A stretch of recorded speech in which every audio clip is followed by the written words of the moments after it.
बिस्मिल्लाहिर्रहमानिर्रहीम। Power system operation and control के इस लेक्चर में हम पर यूनिट सिस्टम को स्टडी करेंगे और टार्क और स्पीड के कॉन्सेप्ट को समझेंगे। जैसे कि हम जानते हैं कि हर फिज़िकल क्वांटिटी की कोई ना कोई यूनिट होती है। जैसे वोल्टेज की यूनिट वोल्ट्स है, करंट की यूनिट एम्पेयर है। एक इंटरकनेक्टेड पावर सिस्टम के अंदर अगर हम स्टैंडर्ड एसआई यूनिट्स इस्तेमाल करें तो हमारे पास जो मैथमेटिकल कैलकुलेशंस हैं वो काफ़ी कम्प्लेक्स हो जाएंगी, क्योंकि इंटरकनेक्टेड सिस्टम के अंदर जो हमें सारी इम्पीडेंसेस होंगी इक्विपमेंट्स की, उनको हमने एक वोल्टेज लेवल पे लेकर आना होगा। तो उसके अंदर हमारे पास डिफरेंट ट्रांसफॉर्मेशंस इन्वॉल्व हो जाती हैं, जिससे हमारी कैलकुलेशंस लेंथी हो जाती हैं। जैसे कि एक एग्जांपल हम लेते हैं ट्रांसफार्मर की। तो जैसे कि हम जानते हैं कि अगर हमारे पास एक ट्रांसफार्मर है तो जो इसका इक्विवेलेंट सर्किट होता है वो कुछ इस तरह से होता है कि हमारे पास प्राइमरी की रेजिस्टेंस होती है, प्राइमरी की रिएक्टेंस होगी, फिर हमारे पास लीकेज कोर के पैरामीटर्स आएंगे, लीकेज इम्पीडेंसेस आएंगी और रेजिस्टेंस आ जाएगी, और इसी तरह सेकेंडरी के होंगे। अब अगर हम किसी भी सर्किट के अंदर ट्रांसफार्मर इन्वॉल्व हो गया और हम एसआई यूनिट्स या उसकी जो स्टैंडर्ड यूनिट है ओम उसको इस्तेमाल कर रहे हैं, तो हमें ऑफ कोर्स जब ट्रांसफार्मर को सिंपल रिएक्टेंस डायग्राम बनानी होगी तो ट्रांसफार्मर को हमें रिएक्टेंस से रिप्लेस करना होगा या इम्पीडेंस से रिप्लेस करना होगा।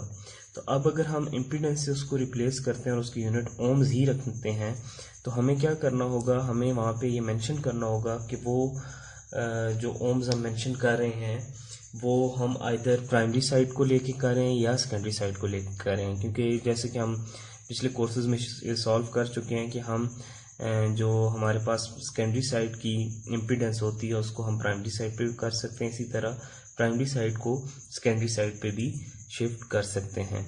सो इससे क्या होगा कि हमारे पास दो डिफरेंट इम्पीडेंसेस होंगी।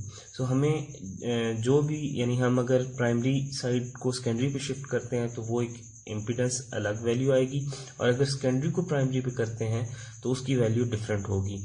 तो अब हमें सर्किट के अंदर अगर हम इम्पीडेंस ट्रांसफार्मर की जगह इम्पीडेंस यूज़ करते हैं और उसको उसकी जो भी वैल्यू आएगी हमें उसके साथ बताना पड़ेगा कि ये प्राइमरी साइड पे रेफर की जा रही है या सेकेंडरी साइड पे।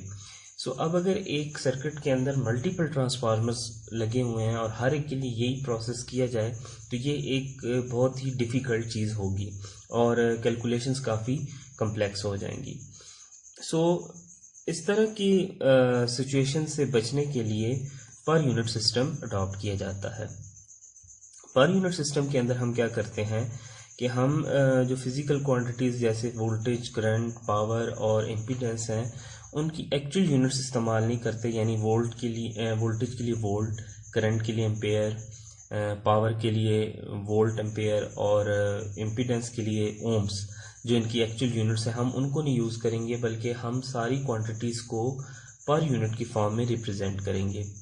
सो किसी भी क्वांटिटी को अगर हमने पर यूनिट में रिप्रेजेंट करना है तो हमें कुछ इस तरह से कन्वर्जन करनी पड़ेगी कि हमें एक तो एक्चुअल वैल्यू चाहिए होगी और दूसरा हमने बेस वैल्यू सिलेक्ट करनी है। सो एक्चुअल वैल्यू क्या होगी कि जो भी इक्विपमेंट, जिस भी डिवाइस के लिए हम उसके एक्चुअल वैल्यू को हमने उसको पर यूनिट में कन्वर्ट करना है, तो जो भी उसकी वैल्यू गिवन होगी वोल्टेज की या पावर की या इम्पीडेंस की, वो उसकी एक्चुअल वैल्यू कहलाएगी। तो जो एक्चुअल वैल्यू होगी ये ज़रूरी नहीं है रियल नंबर हो, ये मैग्नीट्यूड प्लस फेज़र भी हो सकता है और सिर्फ मैग्नीट्यूड भी हो सकता है। लेकिन जो हमारे पास बेस वैल्यू होगी ये हमने खुद सिलेक्ट करनी होगी, और ये हमेशा हम एक रियल नंबर सिलेक्ट करेंगे या सिंपली मैग्नीट्यूड सिलेक्ट करेंगे। सो अब हमारे पास अगर हमने वोल्टेज की पर यूनिट वैल्यू निकालनी है, इसका मतलब है वोल्टेज की पर यूनिट वैल्यू का मतलब ये होगा कि हमें वोल्टेज की एक्चुअल वैल्यू चाहिए और वोल्टेज की बेस वैल्यू चाहिए। इसी तरह हमारे पास करंट की पर यूनिट वैल्यू के लिए करंट की एक्चुअल वैल्यू और करंट की बेस वैल्यू। सिमिलरली पावर के लिए एस एक्चुअल, एस बेस, और इम्पीडेंस के लिए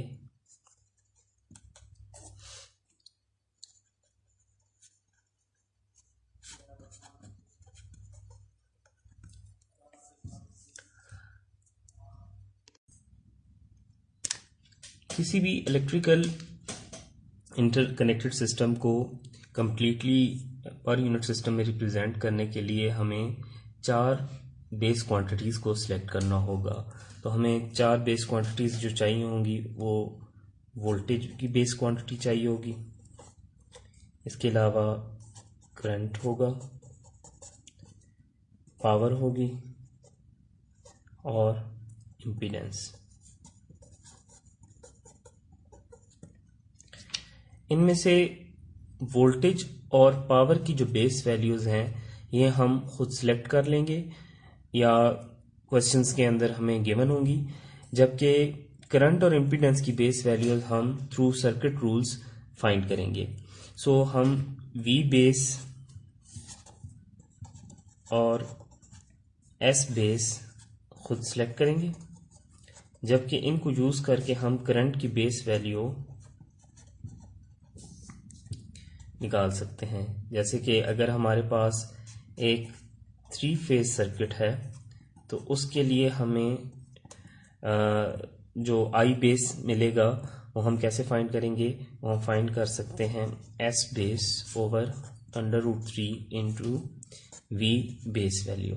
अब 3 फेज सर्किट में याद रखें कि जो हमें क्वांटिटीज़ गिवन होती हैं वो उसमें जो वोल्टेज हमें गिवन होती है वो लाइन टू लाइन गिवन होती है। सो हमारे पास यहाँ पे जो क्वांटिटी हम सिलेक्ट कर रहे होंगे लाइन टू लाइन, और सिंगल फेज सर्किट के अंदर ये जो बेस वैल्यू होती है ये लाइन टू न्यूट्रल दी होती है। तो सिंगल फेज के लिए अगर हम करें तो उसके लिए हमारे पास जो आई बेस आएगा वो S base single phase over V base, और ये जो वी बेस होगा ये हमारे पास लाइन टू न्यूट्रल वोल्टेज होगी। यहाँ पे 3 फेज का। सो ये चीज़ें हम लोग पहले पढ़ चुके हैं कि हमारे पास ये बेसिक रिलेशंस होते हैं, लेकिन जब हम किसी भी सर्किट में पर यूनिट को इस्तेमाल कर रहे होंगे तब हमारे पास ये लाइन टू लाइन वोल्टेज और लाइन टू न्यूट्रल वोल्टेज की डिस्टिंक्शन नहीं रहेगी, क्योंकि दोनों के लिए जो पर यूनिट का रिजल्ट आना है वो सेम आना है। इसी तरह अगर हमने इम्पीडेंस फाइंड करनी है बेस वैल्यू तो हम सिंपल वी ओवर आई करके भी निकाल सकते हैं, या हम अगर हम ये 3 फेज के लिए कर रहे हैं तो हम वी बेस का स्क्वायर ओवर एस बेस करके भी निकाल सकते हैं। सो अभी तक हमें क्या पता चला कि हमें जो भी सर्किट गिवन होगा उसको कंप्लीटली पर यूनिट में रिप्रेजेंट करने के लिए हमें 4 क्वांटिटीज़ की बेस वैल्यूज़ के बारे में पता होना चाहिए। 2 क्वांटिटीज़ की बेस वैल्यू हम खुद सेलेक्ट करेंगे या हमें क्वेश्चन में गिवन होगी, जबकि करंट और इम्पीडेंस की बेस वैल्यू हम सर्किट रूल्स के ज़रिए निकाल लेंगे।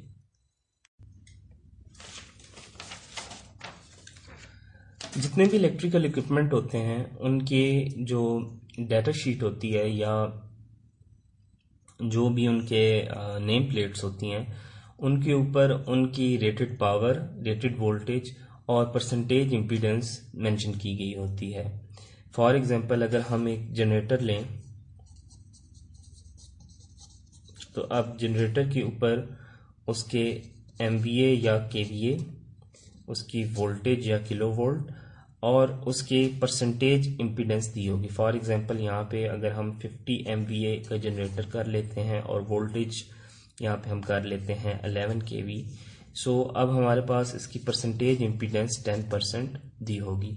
अब ये जो 10% है ये इसकी रेटेड वैल्यूज़ को देख के निकाली गई है।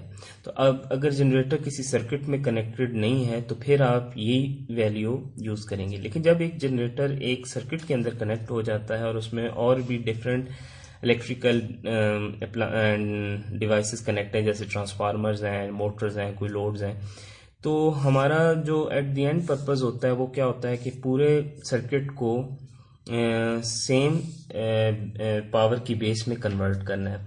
तो अभी जो ये इम्पीडेंस आपको दी हुई है 10%, ये 50 MVA को बेस बना के निकाली गई है। तो अब अगर आप एक ट्रांसफार्मर को एक सर्किट के अंदर कनेक्ट करते हैं तो ज़रूरी नहीं है कि वहाँ पे जो MVA बेस ली गई हो वो 50 ही हो सकता है वहाँ पे जो MVA बेस ली गई हो वो 100 हो। तो इसका मतलब ये है कि वहाँ पे ये 10% हम यूज़ नहीं कर सकेंगे। वहाँ पे हमें जो जनरेटर की इम्पीडेंस है उस नई बेस के मुताबिक निकालनी होगी। सो किसी भी डिवाइस के लिए हमें न्यू बेस वैल्यू निकालने के लिए हमारे पास एक रिलेशन होगा जिसको हम यूज़ करके निकाल सकते हैं। तो फॉर एग्जांपल हमें अगर किसी भी डिवाइस की इम्पीडेंस की न्यू पर यूनिट वैल्यू निकालनी है, सो अब हम क्या करेंगे कि हम ZPU old into S base new over S base old into V base old over V base new scale। So for example हम इस जनरेटर को किसी एक सर्किट में कनेक्ट करते हैं और उस सर्किट की जो बेस वैल्यू है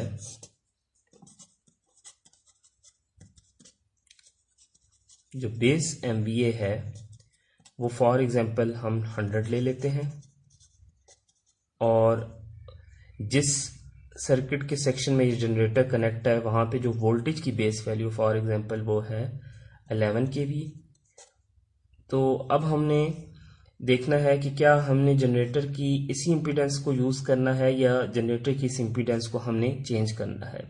तो हम इन दोनों वैल्यूज़ को आपस में कंपेयर करेंगे। तो फॉर एग्जांपल हमारे पास जनरेटर की जो रेटेड वोल्टेज है और जो सर्किट के सेक्शन की बेस वोल्टेज है वो दोनों सेम है, लेकिन जो पावर्स हैं वो डिफरेंट है। इसका मतलब है कि अब हमें ये रिलेशन यूज़ करना पड़ेगा।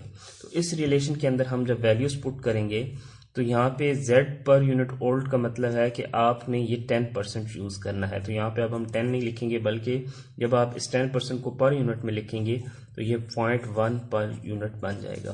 तो अब यहाँ पे हम लिखेंगे 0.1 per unit into S base new में हमारे पास सर्किट की जो बेस वैल्यू हम यूज़ करें वो आएगी 100 MVA, और S बेस ओल्ड के अंदर जो जनरेटर की रेटेड वैल्यू थी जिसको बेस बना के आपने ये ZP ओल्ड निकाला था वो आ जाएगी।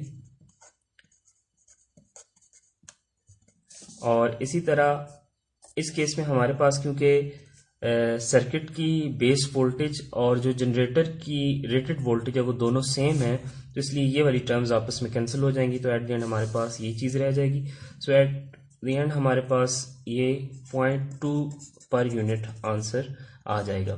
सो इसका मतलब ये है कि जब हमने इस जनरेटर को सर्किट में कनेक्ट किया है तो उस सर्किट के लिए जो कॉमन बेस इस्तेमाल की जा रही थी वो डिफरेंट थी जनरेटर की रेटेड वैल्यूज से। तो इसका मतलब ये है कि अब हमें वहाँ पे कन्वर्जन रिक्वायर्ड है और वो कन्वर्जन हम इस फार्मूले के थ्रू करेंगे।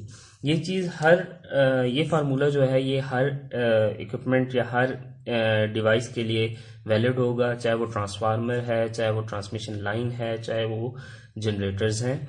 जहाँ पे भी जो उसकी परसेंटेज इम्पीडेंस गिवन है वो परसेंटेज इम्पीडेंस किसको देख के निकाली गई है, उसकी रेटेड वैल्यूज़ को। तो जहाँ भी आपकी रेटेड वैल्यूज़ आपकी जो सर्किट के अंदर एक कॉमन बेसिस आपने सेलेक्ट की हैं उनसे डिफरेंट होती हैं, वहाँ पे आपको ये रिलेशन यूज़ करना पड़ेगा। इसको मज़ीद हम एक एग्जांपल के ज़रिए समझेंगे। पर यूनिट के कॉन्सेप्ट को समझने के लिए हम इस एग्जांपल को कंसिडर करते हैं। इस एग्जांपल में आप देख सकते हैं कि हमारे पास एक जनरेटर है, उसके साथ यहाँ पे ये बस है। ये जो सर्कल्स के अंदर नंबर लिखे हुए हैं ये बस नंबर्स रिप्रेजेंट कर रहे हैं। ये ट्रांसफार्मर है, ये भी बस है, ये एक ट्रांसमिशन लाइन है, ये बस 3 है, ट्रांसफार्मर, मोटर और एक लोड। अब इन इक्विपमेंट्स के साथ या इन डिवाइसेस के साथ इनकी जो रेटेड वैल्यूज़ हैं वो दी हुई हैं। जैसे कि इस जनरेटर के साथ रेटेड वैल्यू 90 MVA दी हुई है और जो इसकी रेटेड वोल्टेज है वो 22 kV दी हुई है। इन वैल्यूज़ को देख के जो इसकी परसेंटेज इम्पीडेंस बनती है वो 18% बनती है। यानी जब हम इसको पर यूनिट में लिखेंगे तो ये हमारे पास 0.18 पर यूनिट बन जाएगी। सिमिलरली ट्रांसफार्मर्स की भी हमारे पास वैल्यूज़ दी हुई हैं और हमारे पास मोटर की भी वैल्यू दी हुई है। जो हमारे पास 3 फेज़ लोड है वो हमारे पास 57 MVA पे चल रहा है और जो पावर फैक्टर है हमारे पास वो 0.6 लैगिंग है और वोल्टेज हमारे पास 10.45 है। अच्छा, अभी हम कुछ चीज़ें ऑब्ज़र्व कर सकते हैं कि जो जनरेटर्स और ट्रांसफार्मर्स हैं और जो मोटर है इनकी जो इम्पीडेंसेस हैं ये ऑलरेडी हमें परसेंटेज की फॉर्म में गिवन है। सो इसका मतलब है कि इनकी जो ये इम्पीडेंसेस हैं इनको आप पर यूनिट में ये ऑलरेडी पर यूनिट में गिवन है। सो इनके लिए अब हमें जो काम करना पड़ेगा वो हमें यही देखना होगा कि आया हमें यही वाली वैल्यूज़ यूज़ करनी है या इन वैल्यूज़ को हमने चेंज करना है। जबकि जो ट्रांसमिशन लाइन है अगर आप गौर करें तो इसकी जो इम्पीडेंस है वो आपको ओम्स में दी हुई है और जो ये लोड है इसकी कोई इम्पीडेंस आपको ऐसा सच नहीं दी हुई, बल्कि ये कितनी पावर ड्रॉ कर रहा है और कितना पावर फैक्टर है ये चीज़ें दी हुई हैं। तो इस इंफॉर्मेशन को यूज़ करके आप इसकी जो वैल्यू निकालोगे Z की ओम्स में निकालोगे, वो चीज़ आपकी एक्चुअल वैल्यू कहलाएगी और फिर आप बेस वैल्यूज़ के साथ उसको डिवाइड करवा के हम उसकी पर यूनिट वैल्यू निकाल लेंगे। सो सारे जितने भी हमारे पास एक्चुअल सर्किट्स होते हैं उनका डाटा इसी तरह से गिवन होता है। लाइन की जो इम्पीडेंस होती है वो परसेंटेज की फॉर्म में इसलिए गिवन नहीं होती क्योंकि जो लाइन की पर यूनिट की वैल्यू है वो डिपेंड करेगी कि आपके पास ये किन जिन ट्रांसफार्मर्स के दरमियान में ये ट्रांसमिशन लाइन कनेक्ट है उनके वोल्टेज लेवल्स क्या हैं और आपने बेस वैल्यूज़ क्या सिलेक्ट की हैं। सो इसका मतलब ये हुआ कि अब हमारे पास जो सर्किट होगा वो कुछ इस फॉर्म में होगा। डाटा हम देख चुके हैं कि हमारे पास जनरेटर, मोटर और ट्रांसफार्मर्स की परसेंटेज इम्पीडेंसेस दी होंगी, लेकिन इन परसेंटेज इम्पीडेंसेस को हम डायरेक्ट यूज़ नहीं करेंगे बल्कि हम ये देखेंगे कि आया हम इन्हें कन्वर्ट करेंगे या नहीं करेंगे। सो सॉल्व करने के लिए जो सबसे पहला स्टेप किया जाएगा, हमारा एट द एंड पर्पस क्या है कि हमने इस पूरे सर्किट को एक सेम वोल्टेज लेवल पे सेम बेस के लिए, पावर की बेस के लिए सॉल्व करना है। तो अभी अगर आप देखें तो यहाँ पे जनरेटर 90 MVA है, ट्रांसफार्मर 50 MVA है, ये ट्रांसफार्मर 40 MVA। इसका मतलब है जो इनकी ये इम्पीडेंसेस दी हुई हैं ये डिफरेंट पावर्स की बेसिस के लिए निकाली गई हैं, जबकि हमें इस पूरे सर्किट को एक बेस के लिए सॉल्व करना है। तो किसी भी सर्किट के लिए जो पावर की बेस होगी वो थ्रू आउट आप क्या रखेंगे, सेम रखेंगे। तो फॉर एग्जांपल इस सर्किट के लिए जो हम बेस वैल्यू ले लेते हैं पावर की वो 100 MVA ले लेते हैं। सो हमारे पास जो पावर की बेस वैल्यू या एस बेस है उसको हम रख लेते हैं 100 MVA।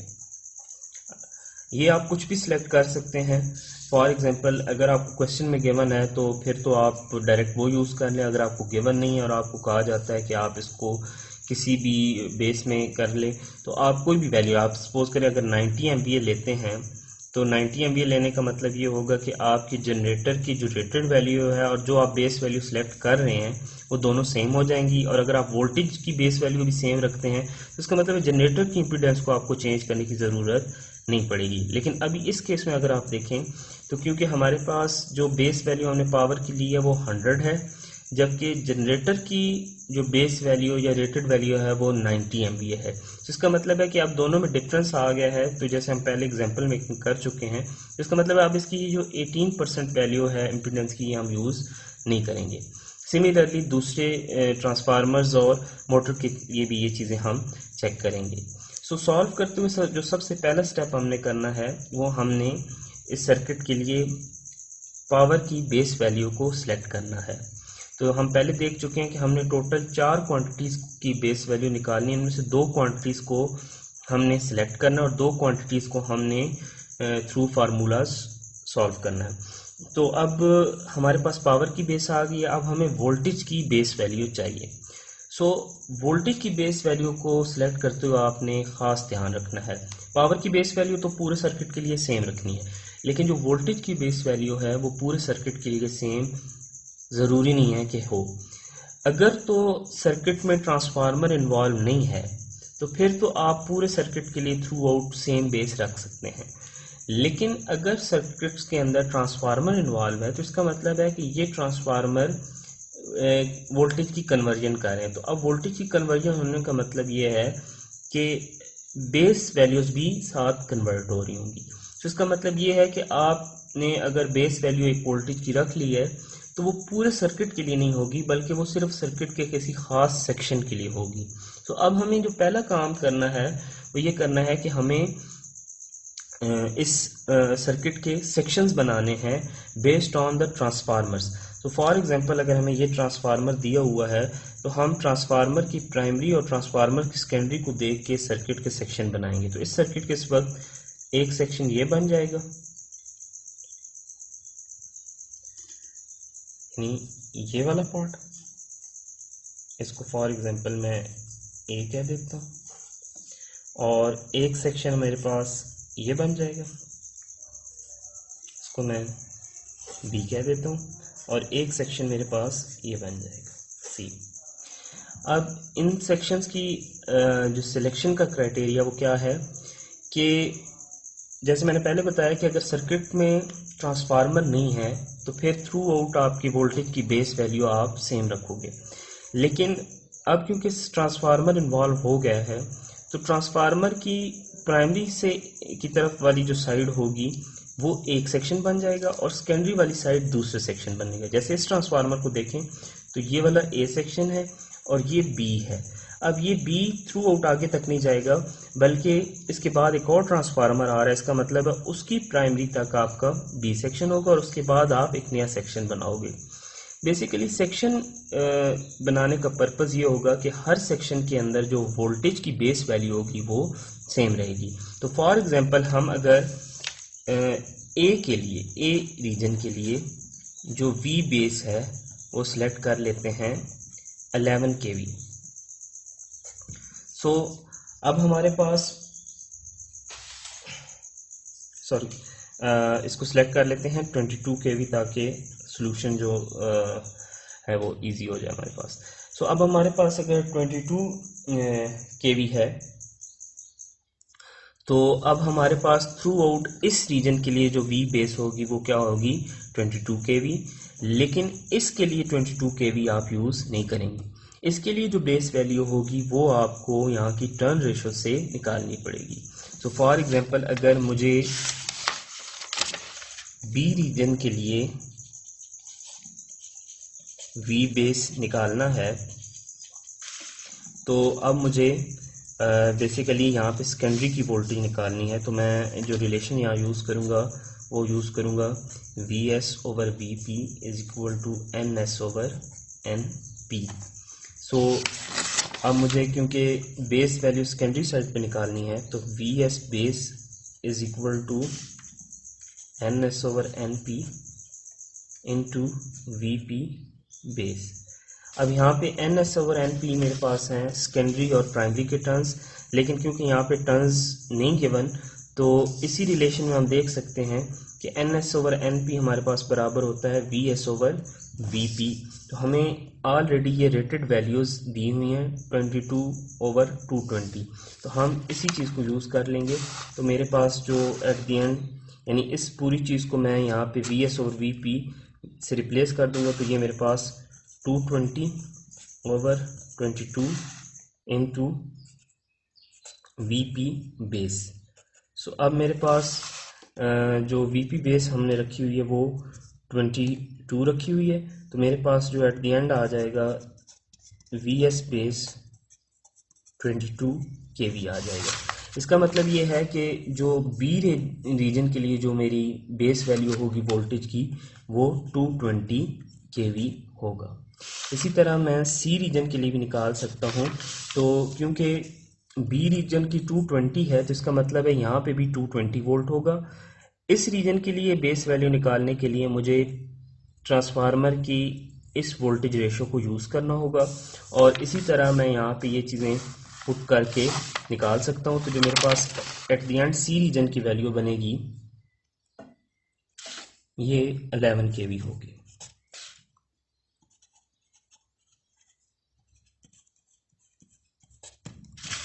सो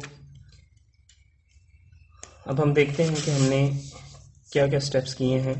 सबसे पहले हमें सर्किट गिवन था और उसमें हमने देखा कि हमें कौन कौन सी इंफॉर्मेशन गिवन थी।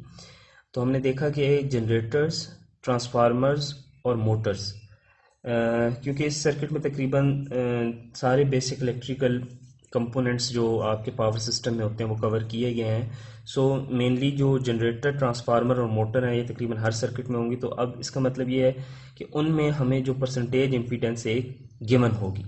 तो आपने ध्यान रखना है कि ये जो परसेंटेज इम्पीडेंस गिवन है ये बेसिकली इनकी रेटेड वैल्यूज़ को देख के निकाली गई है। और जब आप किसी भी इक्विपमेंट को एक सर्किट में कनेक्ट करेंगे तो ये वाली वैल्यूज़ चेंज हो सकती हैं और उनके चेंज होने की रीज़न क्या हो सकती है कि अगर आपकी रेटेड वैल्यूज़ आपकी सिलेक्टेड बेसिस से डिफरेंट हैं जिसका मतलब है ये आपकी इम्पीडेंस चेंज होगी। सो इस चेक के बाद अब हमने क्या करना है, सबसे पहले हमें दो बेस क्वांटिटीज़ सिलेक्ट करनी है। दो बेस क्वांटिटीज़ कौन सी सिलेक्ट करनी है, एक पावर की बेस क्वांटिटी सिलेक्ट करनी है और एक वोल्टेज की बेस क्वांटिटी। तो जो पावर की बेस क्वांटिटी हमने सिलेक्ट करनी है वो पूरे सर्किट के लिए सेम रहनी है, जबकि जो वोल्टेज की बेस क्वांटिटी हमने सिलेक्ट करनी है, अगर सर्किट में ट्रांसफार्मर इन्वॉल्व नहीं है तो फिर पूरे सर्किट के लिए वो वी बेस सेम रखा जा सकता है। लेकिन अगर सर्किट में ट्रांसफार्मर इन्वॉल्व हैं तो फिर हमें जो वी बेस होगी वो एक रीजन की सिलेक्ट करनी होगी और बाकी जितने भी रीजन्स बनेंगे उनकी वी बेस हम ट्रांसफार्मर्स की टर्न्स रेशो को यूज़ करके निकालेंगे। तो इस केस के अंदर हमने क्या किया कि हमने S base through out circuit के लिए 100 इस्तेमाल कर लिया है और जो वी बेस है वो सिर्फ इस रीजन के लिए हमने 22 यूज़ किया। और रीजन हमने किस बेस पे डिफाइन किए थे, ट्रांसफार्मर की प्राइमरी और सेकेंडरी पे। बेस वैल्यूज़ की निकाल लेने के बाद अब हम देखेंगे कि जो इम्पीडेंसेस हमें सर्किट में गिवन है क्या ये इम्पीडेंसेस हमें चेंज करनी चाहिए या इनकी वैल्यू यही रखनी चाहिए। तो इसका रूल हमने क्या देखा था कि अगर आपकी रेटेड वैल्यूज़ आपकी सिलेक्टेड बेसिस से डिफरेंट हैं तो फिर ये इम्पीडेंसेस चेंज हो जाएंगी। सो हम बारी बारी इन सब की वैल्यूज़ चेक कर लेते हैं।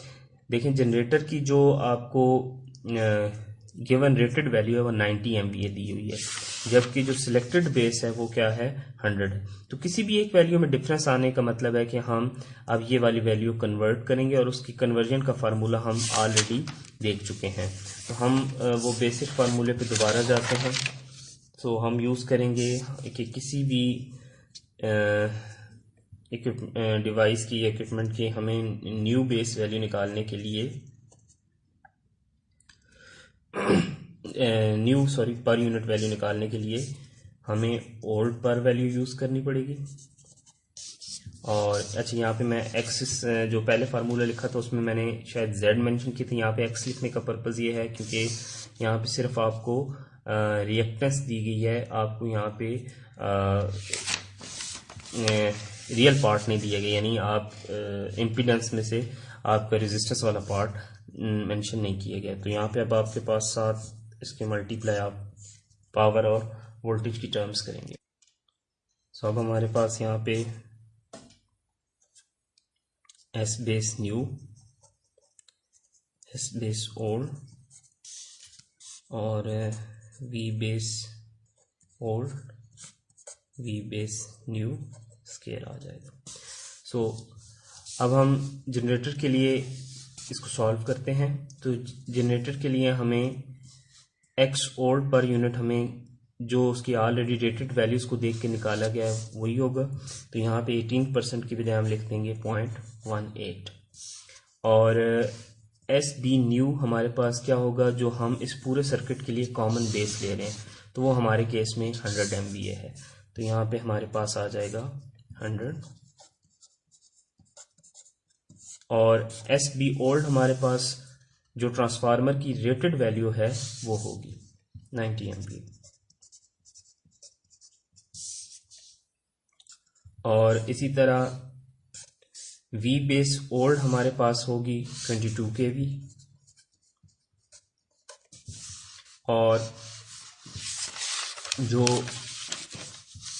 वी बेस न्यू है वो हमारे पास होगी जो हमने सिलेक्ट की थी इस रीजन के लिए, तो वो भी हमने 22 kV सिलेक्ट की थी सिंप्लिसिटी के लिए।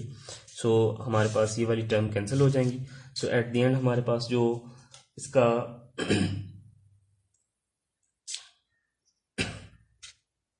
सॉल्यूशन निकलेगा वो हमारे पास आएगा 0.2 पर यूनिट। सो अब हम देख सकते हैं कि जो जनरेटर की हमें बेस वैल्यू गिवन थी, जनरेटर की जो पर यूनिट वैल्यू गिवन थी उसकी रेटेड वैल्यूज को देख के वो और जो बेस वैल्यू हमने सिलेक्ट की हो उसके कॉरस्पॉन्डिंग जो हमारी पर यूनिट वैल्यू है वो दोनों डिफरेंट है, क्योंकि हमने जो बेस वैल्यू थी वो रेटेड वैल्यू से डिफरेंट रखी थी। सो अब हमने यही प्रोसीजर पूरे सर्किट के लिए अप्लाई करना है। तो अब हम यही चीज़ T1 के लिए चेक कर लेते हैं, ट्रांसफार्मर 1 के लिए। तो हम इसकी रेटेड वैल्यूज़ को इस रीजन की किसी भी इस रीजन की जो इसकी क्या कहते हैं बेस वैल्यूज़ हैं उनसे कंपेयर करेंगे। अच्छा, अब यहाँ पे क्वेश्चन ये अराइज होता है कि ये जो 10% गिवन है ये ट्रांसफार्मर की प्राइमरी साइड की इम्पीडेंस है या सेकेंडरी साइड की इम्पीडेंस है। तो जैसे पहले एक्सप्लेन किया जा चुका है कि अगर हम ट्रांसफार्मर के जो इम्पीडेंस है उसको ओम्स में लिख रहे होते तो वहाँ पे मेंशन करना ज़रूरी था कि वो प्राइमरी साइड की तरफ रेफर करके किया जा रहा है या सेकेंडरी साइड की तरफ रेफर करके किया जा रहा है। लेकिन इस केस के अंदर क्योंकि आपने को जो इम्पीडेंस गिवन है वो पर यूनिट में गिवन है, तो पर यूनिट में जो ट्रांसफार्मर की इम्पीडेंस होती है वो प्राइमरी और सेकेंडरी साइड के लिए सेम निकलती है। सिर्फ आपने ध्यान ये रखना है कि अब अगर ये 10% आप इस साइड को देख के ले रहे हैं तो फिर आपने जो वोल्टेज यूज करनी होगी वो प्राइमरी साइड की करनी होगी, और अगर आप 10% को इस साइड पे देख के ले रहे हैं तो फिर आपको 220 kV यूज करना होगा। इसको अभी मैं दोबारा से बताता हूँ कि कैसे होगा। फॉर एग्जांपल अब हम देखते हैं कि क्या हमें इस 10% को चेंज करना है या इसी वैल्यू को यूज करना है। तो उसका हमने क्या तरीका देखा कि हमने रेटेड वैल्यूज को जो हमने बेस वैल्यू सिलेक्ट की उनके साथ कंपेयर करना है। तो फॉर एग्जांपल हमारे पास यहाँ पे पावर की रेटेड वैल्यू है 50 MVA और हम देखेंगे कि हमने इस पूरे सर्किट के लिए जो बेस वैल्यू रखी है पावर की वो रखी है हमने 100 MVA। तो क्योंकि दोनों में डिफरेंस है तो इसका मतलब है कि ये जो x 10% है ये हम यूज नहीं कर सकते। तो उसके ऊपर भी हम यही फार्मूला अप्लाई करेंगे। तो मैं डायरेक्ट यहाँ पे वैल्यूज पुट करूंगा। तो जो T1 की जो मेरे पास x न्यू निकलेगा पर यूनिट वो आएगा उसके लिए पहले हमें उसकी ओल्ड वैल्यू चाहिए। तो ओल्ड वैल्यू हमारे पास क्या है 10%, तो यहाँ पे आ जाएगा 0.10। और उसके बाद हमें यहाँ पे उसकी पावर की न्यू वैल्यू बेस वैल्यू चाहिए। तो क्योंकि through out the circuit same है, चाहे आप प्राइमरी लें चाहे सेकेंडरी लें, वो हमने रखी हुई है 100 MVA। तो यहाँ पे आ जाएगा 100 MVA। और SB ओल्ड की जगह आ जाएगा हमारे पास जो इस ट्रांसफार्मर की हमें रेटेड वैल्यू दी हुई है 50 MVA। अब मोस्टली कंफ्यूजन यहाँ पे स्टूडेंट्स को होती है कि यहाँ पे क्या चीज़ आएगी। अब देखें, अगर आप 22 रेटेड ले रहे हैं, क्योंकि रेटेड 220 और 22 दोनों हैं दोनों साइड की, तो आपने कोई एक वैल्यू लेनी है। आपने ध्यान रखना है कि अगर आप 22 ले रहे हैं यहाँ पे वैल्यू, तो जो बेस वैल्यू आप लेंगे, सपोज करें कि अब यहाँ पे आपने लिखना है ओल्ड और न्यू वैल्यू, तो अब अगर आप ओल्ड वैल्यू 22 सेलेक्ट कर रहे हैं और 22 किस रीजन में है, इस रीजन में है, तो इसका मतलब ये है कि जो न्यू वैल्यू है वो भी इसी रीजन की लिखनी है। इसी तरह से अगर आप 220 लिखते हैं, यानी आप S base old V base old 220 लिखते हैं, तो जो वी बेस न्यू आएगा वो भी इस रीजन की ही आएगा।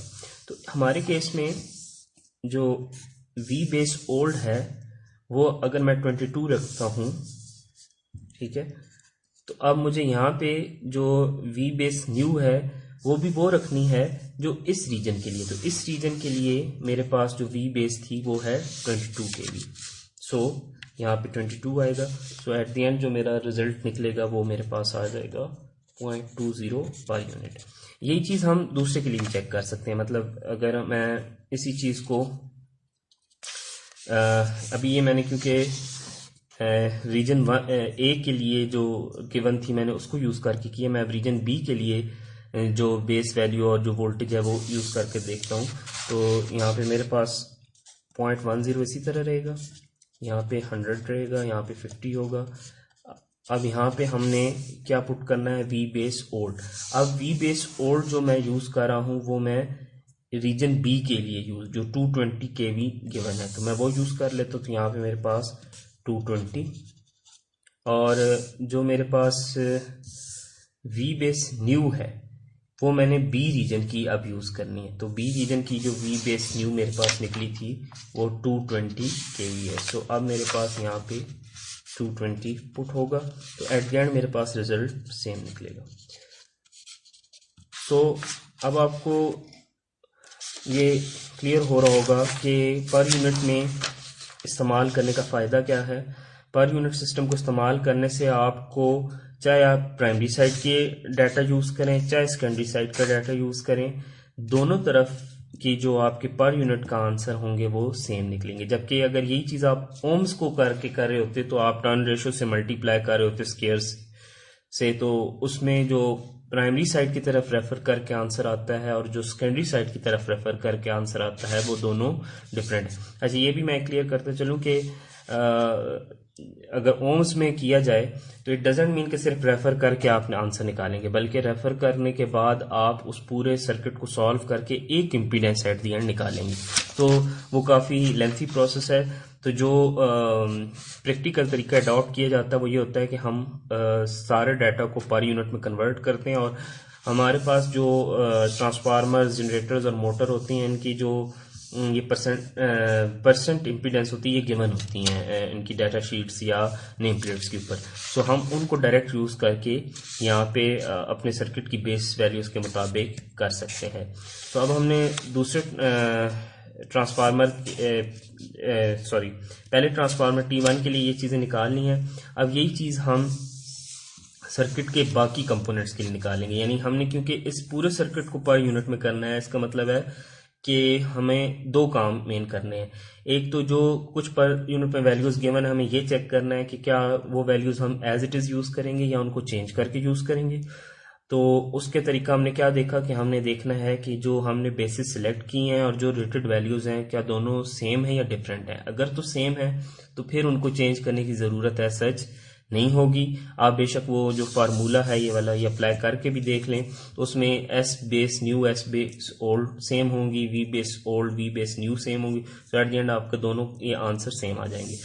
लेकिन अगर आपके पास रेटेड वैल्यू और जो बेस वैल्यूज हैं वो डिफरेंट हैं, तो फिर हमें क्या करना होगा, हमें इनको इस फार्मूले के थ्रू चेंज करना होगा। दूसरा चीज़ हमने क्या करनी है कि कुछ इसके अंदर चीज़ें ऐसी होंगी जिनकी बेस वैल्यूज़ हमें जिनके पर यूनिट में या परसेंटेज में डाटा हमें गिवन नहीं होगा, जैसे ट्रांसमिशन लाइन है यहाँ पे। अब इस केस में हमें क्या करना होगा कि हमें देखें ये x जो दिया हुआ ये हमारे पास x एक्चुअल हो जाएगा। तो अब हमें यहाँ का x बेस निकालना है। तो x बेस निकालने के लिए हम पहले तरीका देख चुके हैं कि 4 क्वांटिटीज़ में से 2 क्वांटिटी सिलेक्ट करनी है और बाकी 2 क्वांटिटीज़ यानी करंट और इम्पीडेंस उनको हम फार्मूलों के ज़रिए निकाल लेंगे। तो अब अगर मुझे ट्रांसमिशन लाइन के लिए यानी ट्रांसमिशन लाइन के लिए एक्स बेस निकालनी है या अब मेरे पास गिवन क्या क्या चीज़ें हैं, मुझे इस रीजन की एस बेस भी पता है और वी बेस भी पता है, तो मुझे रीजन बी की जो है ना, रीजन बी की जो बेस वैल्यू है वो मैंने यूज़ करनी है और इसको मैं वी स्क्वायर रीजन बी की बेस वैल्यू। सो अब S base through out the circuit same है ये एस। सो अब मैं क्या करूँगा कि यहाँ पे वी बेस इस रीजन के लिए हमारे पास कितनी आ रही थी, बी रीजन के लिए हमारे पास वी बेस थी 220 kV। तो यहाँ पे अब मैं 220 square over S base through out circuit के लिए हमने 100 रखी हुई है, तो इसको हम सॉल्व करेंगे। सो हमारे पास जो आंसर आ जाएगा वो आ जाएगा 484 ओम्स। सो अब मुझे बेस वैल्यू पता चल गई है और जो इसकी एक्चुअल वैल्यू है, जो लाइन की एक्चुअल वैल्यू है वो है 48.4 ओम्स गिवन है। तो ट्रांसमिशन लाइन के पर यूनिट वैल्यू निकालने के लिए मैंने एक्चुअल ओवर बेस करना है, तो 48.4 और 484 को यूज़ करके जो मेरे पास एट द एंड रिजल्ट निकलेगा वो 0.1 पर यूनिट आ जाएगा। सो अब हमारे पास जो नेक्स्ट है वो T2 है। तो अगेन इस पे भी वही मेथड अप्लाई करेंगे कि हम चेक करेंगे कि जो इसकी हमें परसेंटेज इम्पीडेंस दी हुई है, परसेंट इम्पीडेंस, क्या हम यही यूज़ करेंगे या इसको चेंज करना होगा। तो अगेन वही मेथड अप्लाई करेंगे कि हम इसकी रेटेड वैल्यूज़ को जो इसकी बेस वैल्यूज़ हैं उससे सिलेक्ट कंपेयर करेंगे। तो हमारे पास जो पावर की रेटेड वैल्यू है वो 40 MV है, लेकिन जो इस सर्किट के लिए हमने बेस वैल्यू ली है वो क्या है 100 MV है। सो बिकॉज दोनों डिफरेंट हैं, सो इस पे भी हम न्यू इम्पीडेंस फाइंड करने के लिए जो फार्मूला हमने देखा था वो अप्लाई करेंगे। तो जो एट द एंड हमारे पास रिजल्ट निकलेगा वो हमारे पास 0.15 PU होगा। यहाँ पे जो एक टर्म मिसिंग है वो बेसिकली वोल्टेजेस की जो है ना वो सेम वोल्टेजेस अगर आप सपोज करें कि 220 को वी ओल्ड लेते हैं तो इसका मतलब है 220 इस साइड पे आ रही है, तो आपको इस रीजन की ही बेस वैल्यू यूज़ करनी होगी। तो इस रीजन की बेस वैल्यू भी क्या है 220 ही है, तो दोनों आपस में कैंसिल आउट होंगी। सिमिलरली अगर आप 11 kV यूज़ करते हैं तो इसका मतलब है आपको इस रीजन की बेस वैल्यू यूज़ करनी होगी, यानी आप V ओल्ड की जगह 11 kV आ जाएगा और V न्यू की जगह इस रीजन की बेस वैल्यू। तो हम देख चुके हैं कि इस रीजन की बेस वैल्यू हमारे पास क्या थी 11 kV। सो दोनों कैंसिल आउट होके 1 टू एट द एंड आपका रिजल्ट क्या निकलेगा 0.15 पर यूनिट। ट्रांसफार्मर के बाद हमारे पास एक लोड है और एक मोटर है। तो पहले हम मोटर को देख लेते हैं क्योंकि मोटर का डाटा बिल्कुल ट्रांसफार्मर्स और जनरेटर की तरह ही है। तो हमारे पास इसकी रेटेड MVA दी हुई है, वोल्टेज दी हुई है और परसेंटेज इम्पीडेंस दी हुई है। तो सबसे पहले हम क्या चेक करेंगे कि आया हमें यहाँ 18.5 को चेंज करना है या यही रखना है। तो उसको हम देख लेते हैं कि हमारे पास जो पूरे सर्किट के लिए पावर की बेस वैल्यू है वो 100 MVA है, लेकिन मोटर की जो यहाँ पे वैल्यू दी हुई है 66.5। तो दोनों क्योंकि डिफरेंट हैं तो इसलिए हमें इसके ऊपर भी वो फार्मूला अप्लाई करना होगा। तो अब हमने इसी तरह ये फार्मूला इस पर अप्लाई किया, तो यहाँ पे हमारे पास होती है एक्स ओल्ड। तो एक्स ओल्ड के लिए हम ये वाली वैल्यू यूज़ कर लेंगे 18.5, इसको परसेंट ख़त्म करेंगे यानी 100 से डिवाइड करेंगे तो हमारे पास आ जाएगा 0.185। उसके बाद हमारे पास यहाँ पे होता है S base new over S base old. तो एस बेस न्यू का मतलब ये है कि जो सर्किट के लिए हमने कॉमन बेस रखी हुई है वो क्या है 100, और एस बेस ओल्ड का मतलब है कि जो उस डिवाइस के साथ आपके या जो भी उस के साथ मेंशन है कंपोनेंट के साथ, तो वो हमारे पास 66.5 है। यहाँ पे हमारे पास जो टर्म होती है वो होती है we base old over we base new का स्क्वायर होल। तो अब वी बेस ओल्ड है वो हमारे पास है 10.45 kV, और जो वी बेस न्यू है जो इस रीजन की है वोल्टेज वो है 11 kV। तो जब हम ये वैल्यूज पुट करेंगे तो हमारे पास आंसर आ जाता है 0.24 पर यूनिट। तो अब हमने इस सर्किट के अंदर सारी चीज़ों को सिवाय इस लोड के जो इम्पीडेंसेस दी हुई थी हमने निकाल ली है पर यूनिट में।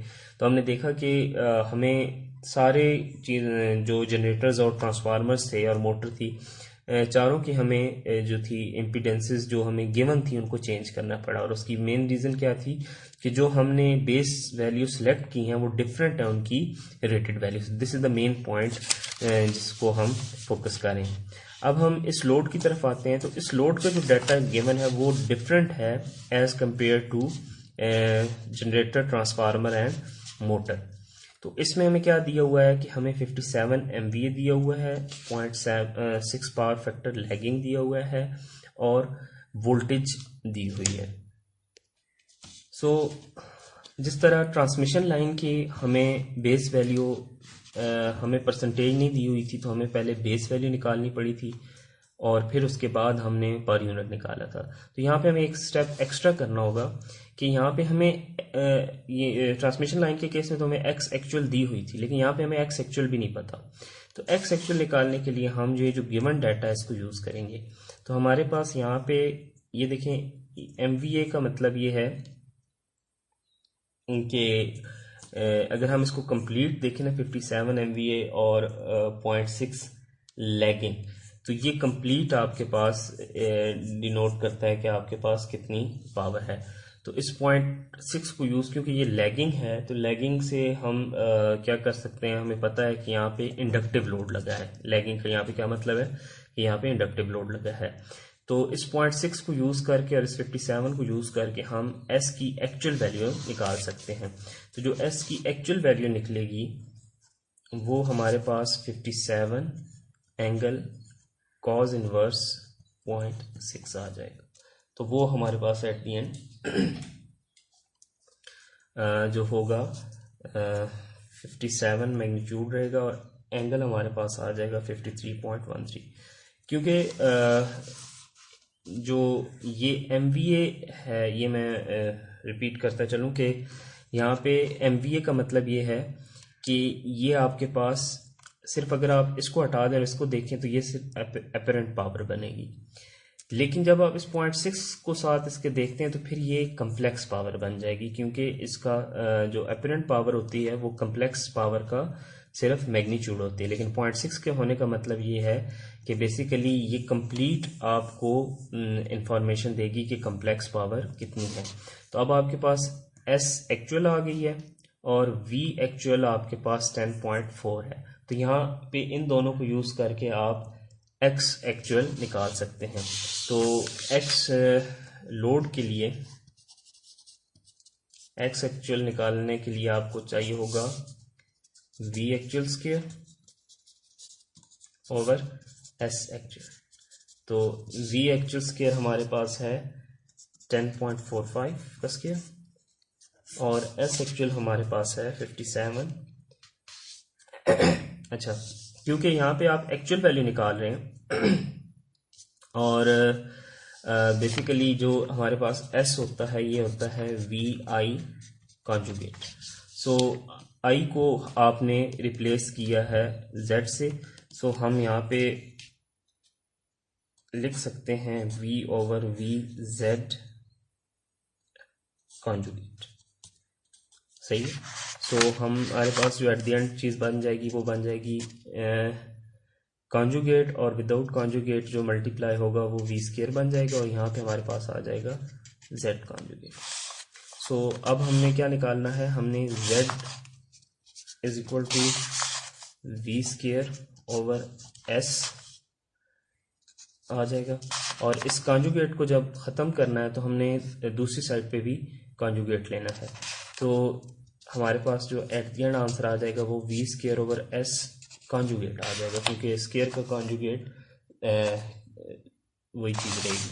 सो इसका मतलब ये है कि जो हमारे पास यहाँ पे S एक्चुअल के केस में नहीं, यहाँ पे क्योंकि ये जब हमने बेस वैल्यू लेनी है तब हमने सिर्फ रियल वैल्यू लेनी है, लेकिन जब हम एक्चुअल वैल्यू ले रहे होंगे फिर तो हम उसके साथ उसका फेज भी कंसिडर। तो अब यहाँ पे हमारे पास एक्चुअल में यहाँ पे कॉन्जुगेट आ रहा होगा, तो अब हमारे पास जो वैल्यू बन जाएगी वो 57 एंगल, कॉन्जुगेट में क्या चेंज आएगा, जो हमने एस एक्चुअल निकाला था यहाँ पे 57 एंगल 53, तो ये हमारे पास आ जाएगा -53.13। सो अब इससे जो हमारी एक्चुअल वैल्यू निकलती है वो निकल रही है 1.1495 प्लस जे 1.53267। तो ये हमारे पास ओम्स आ गई। तो ये हमारे पास एक्चुअल वैल्यू आ गई है। अब हमने निकालना है, यानी अब हम जिस तरह ट्रांसमिशन लाइन के लिए हमने किया था कि हमें एक्चुअल वैल्यू गिवन थी, हमने यहाँ पे बेस वैल्यू निकाली और फिर वहाँ से पर यूनिट निकाली। तो यहाँ पे हमें एक स्टेप एक्स्ट्रा करना पड़ गया कि हमें यहाँ पे पहले एक्स एक्चुअल निकालनी। तो उसका तरीका हमने क्या दिया कि जो हमें डाटा गिवन था उसको यूज़ करके हमने एक्स एक्चुअल निकाल लिया। अब हमें एक्स बेस निकालनी है। तो एक्स बेस निकालने का क्या तरीका होगा कि इस रीजन का एस बेस और इस रीजन के वी बेस, यानी इस रीजन का एस बेस क्या है हमारे पास 100 और रीजन सी का वी बेस क्या है 11। इन दोनों को यूज करके आप क्या निकालेंगे, एक्स बेस। सो एक्स बेस हमारे पास जो एट द एंड निकलेगा, सो एक्स बेस हमारे पास आ जाएगा 100, सॉरी यहाँ पे वी स्क्वायर है तो 11 के वी का स्क्वायर ओवर 100। तो हमारे पास जो आएगी ये आ जाएगी 1.21 ओम्स। सो अब हमारे पास ये एक्चुअल आ चुका है और ये बेस है, दोनों को हम डिवाइड करेंगे तो हमारे पास जो at the and per unit में आंसर आ जाएगा वो 0.95, यानी एक्स लोड पर यूनिट हमारे पास आ जाएगा। इसको एक्स की बजाय हम जेड लिख देंगे बिकॉज ये रिएक्टेंस नहीं, ये इम्पीडेंस, इसमें रियल पार्ट भी है। तो हमारे पास 0.95 प्लस जे 1.2667 पर यूनिट आ जाएगा। सो अब हमने इस सर्किट के अंदर जितने भी हमारे कंपोनेंट्स गिवन थे सबको इम्पीडेंसेस की फॉर्म में या और रिएक्टेंसेस की फॉर्म में कन्वर्ट कर लिया है।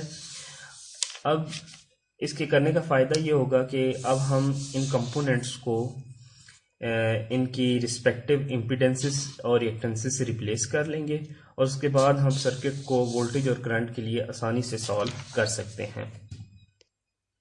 अब हम इस डायग्राम से रिएक्टेंस या इम्पीडेंस डायग्राम बनाएंगे। रिएक्टेंस और इम्पीडेंस डायग्राम बनाने के लिए जो मेन काम था पर यूनिट वैल्यूज़ का निकालना, वो हमने ऑलरेडी कर लिया है। तो अब सिर्फ हम क्या करेंगे कि हम डायग्राम बना के सिर्फ वो वैल्यूज़ वहाँ पे पुट कर देंगे। सो अब आपने ध्यान रखना है कि हर सिंबल को आपने एक स्पेसिफिक इक्विवेलेंट सर्किट से रिप्लेस करना है। फॉर एग्जांपल ट्रांसफार्मर को आप सिर्फ उसकी रिस्पेक्टिव रिएक्टेंस से रिप्लेस कर देंगे, ट्रांसमिशन लाइन को भी इसकी रिएक्टेंस से रिप्लेस कर देंगे, इस ट्रांसफार्मर को भी इसी तरह, ये भी इम्पीडेंस है तो इसको इम्पीडेंस से रिप्लेस कर देंगे।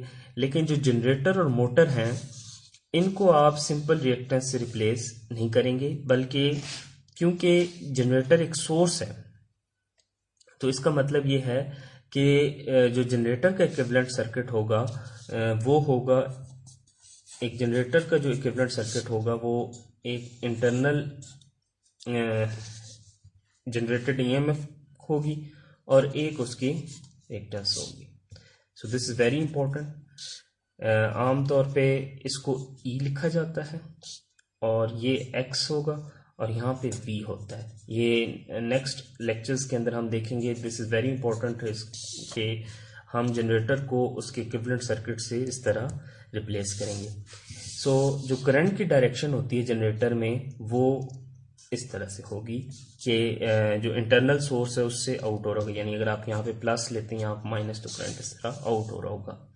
हमें पता है कि हम जो हमारे पास इलेक्ट्रिक मशीन्स होती हैं, हम सेम मशीन को एज अ मोटर भी इस्तेमाल कर सकते हैं और उसी मशीन को एज अ जनरेटर भी इस्तेमाल कर सकते हैं।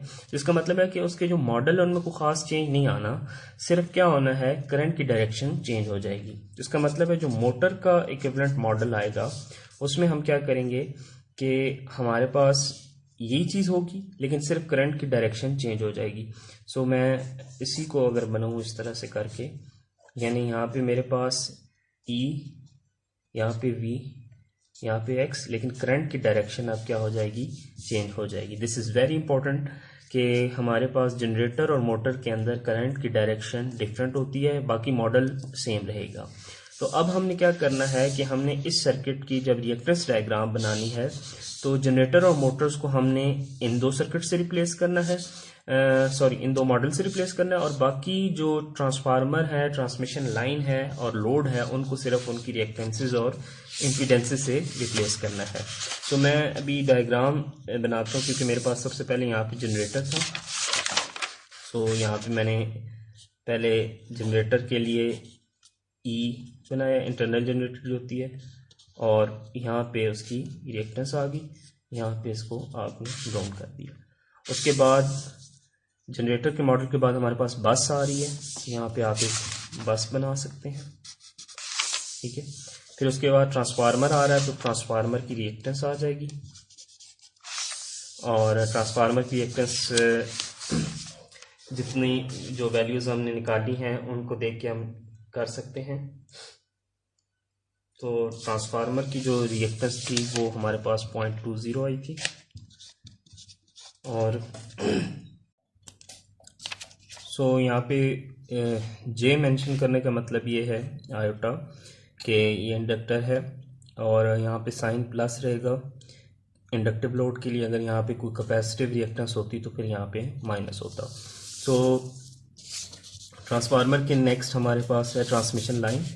हम क्या करेंगे कि ट्रांसमिशन लाइन को भी उसकी एक रिएक्टेंस से रिप्रेजेंट करेंगे। हमारे केस में वो रिएक्टेंस 0.10 आई थी। फिर उसके बाद हमारे पास दोबारा से एक ट्रांसफार्मर आ गया है, उसको भी उसकी रिएक्टेंस से रिप्रेजेंट करेंगे। हमारे पास इसके बाद ट्रांसफार्मर के बाद एक लोड और एक मोटर है, दोनों सेम बस के साथ कनेक्ट हैं, तो इसका मतलब है दोनों आपस में जब इनको रिएक्टेंस डायग्राम में रिप्रेजेंट करेंगे तो ये पैरेलल आएंगे। जो लोड होगा उसको रेजिस्टेंस और रिएक्टेंस दोनों से रिप्रेजेंट किया जाएगा, क्योंकि जो हमारे पास एट द एंड उसका आंसर निकला था वो हमारे पास कुछ इस फॉर्म में आया था, यानी हमारे पास रियल पार्ट भी था और इमेजिनरी पार्ट भी था। उसको हम यहाँ पे लिख लेते हैं, तो वो हमारे पास आ जाएगा 0.95 रियल पार्ट, और इमेजिनरी पार्ट को हम 1.2667 लिख लेंगे। और जो मोटर होगी उसके लिए हम पहले देख चुके हैं कि जनरेटर की तरह ही उसको रिप्रेजेंट करना है, सिर्फ करंट की डायरेक्शन चेंज हो जाएगी। तो अभी जो यहाँ पे करंट की डायरेक्शन है वो ये है, और यानी आपके पास इस सोर्स से करंट आउट हो रहा है। तो यहाँ पे जब आप बनाएंगे तो यहाँ पे रिएक्टेंस और सोर्स आएगा, तो करंट की डायरेक्शन इस तरह हो जाएगी, यानी ये इन हो रहा होगा, तो हमारा मॉडल उस तरह कंप्लीट हो रहा होगा।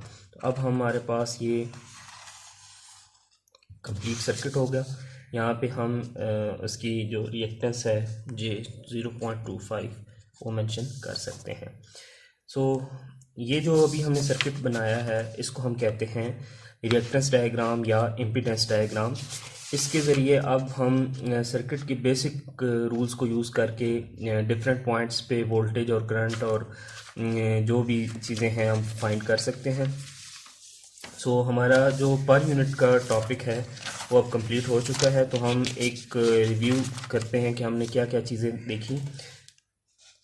तो सबसे पहले हमने ये देखा कि हमारे पास जो पर यूनिट का सिस्टम है, पर यूनिट सिस्टम, इसको इस्तेमाल करने का पर्पज़ है सर्किट्स के अंदर जो कॉमन वोल्टेज के लिए ट्रांसफॉर्मेशंस की जा रही होती हैं, रिएक्टेंस को कॉमन वोल्टेज पे ट्रांसफ़र करने के लिए उसको सिंप्लीफाई करना। ड्यूरिंग द एग्जांपल हमने देखा कि जैसे हम एक ट्रांसफार्मर होता है, अगर हम इसको इसकी स्टैंडर्ड यूनिट्स रिएक्टेंस की जो होती हैं ओम्स वगैरह, उसमें अगर इस्तेमाल करें तो हमें थोड़ी कम्प्लेक्स मैथमेटिकल कैलकुलेशंस का सामना करना पड़ेगा। लेकिन पर यूनिट के अंदर हमने देखा कि सिंपल एक रिएक्टेंस है और उसको हमें कोई मेंशन नहीं करना कि वो प्राइमरी साइड की है सेकेंडरी साइड की, क्योंकि both sides have same reactance. So हमारे पास जो कैलकुलेशंस हैं या मैथमेटिकल जो मॉडल्स हैं वो सिंपल हो गए हैं।